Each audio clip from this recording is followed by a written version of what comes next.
we're going to bring on stage the wonderful Jake Duthie. So after the count of three, let's give him some energy. 1, 2, 3 for Jake!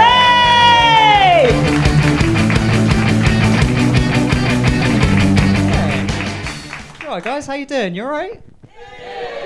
Yeah, I'm okay as well. I mean, I'm not going to lie, I'm extremely nervous to be getting back into comedy. I mean, for what it's worth, probably not quite as nervous as I look. I have a muscular condition that means my hands shake pretty much constantly.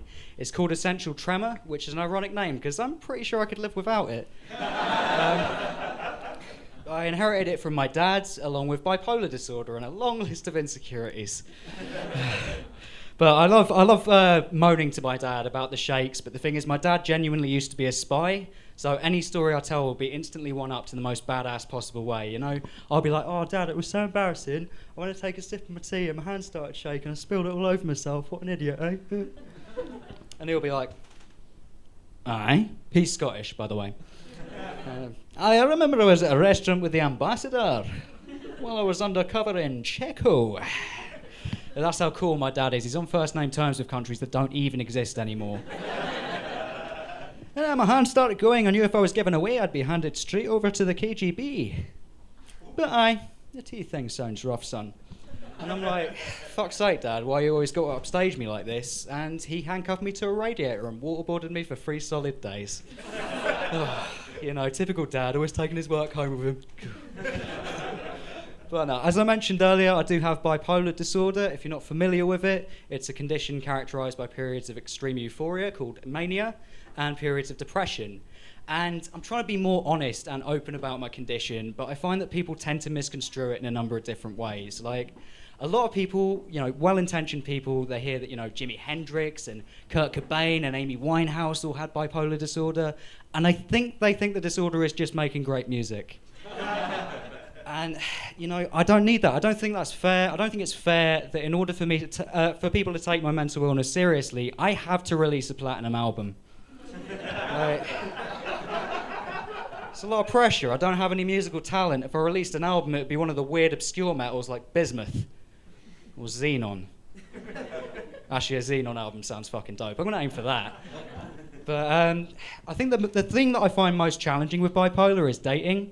Because there's a subset of people out there who have quite a romanticised view of what a bipolar relationship is like. I think they picture me just like spread eagle on a chaise longue the whole time going, oh, I'm such a tortured outcast. And they'll be like, oh, it's that medication, darling, you should throw it away. From now on, I'll be your mood stabiliser.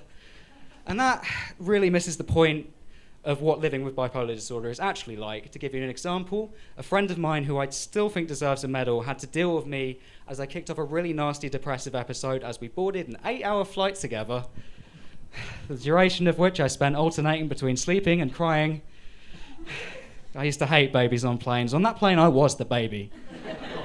You know, I had flight attendants coming up asking if I was okay. I had to be like, I just really enjoyed the holiday, thank you. You know, and I'm not even a particularly extreme example. For a more severe case, look at Vincent van Gogh. Famously bipolar, famously cut his own ear off and gave it to a lover in what is easily the most misjudged romantic gesture of all time. It's like, you don't want it? I can't take it back, I'm sorry. Like, I got this one. But no one ever talks about whether Van Gogh regretted that decision, which I think is odd.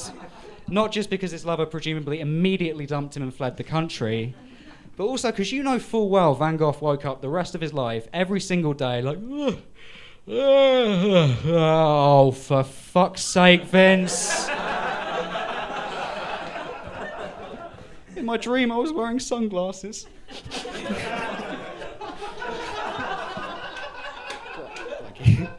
But yeah, returning to my point, I think it's wrong to fetishize mental illness. Like, you wouldn't do that with a physical illness apart from anything else. You don't see romantic comedies where the protagonist comes home and the sassy friend's like, so, how was your date? Oh, amazing. He's diabetic. That's fucking hot. Like, oh, I know. I just can't stop thinking about his fucked up pancreas.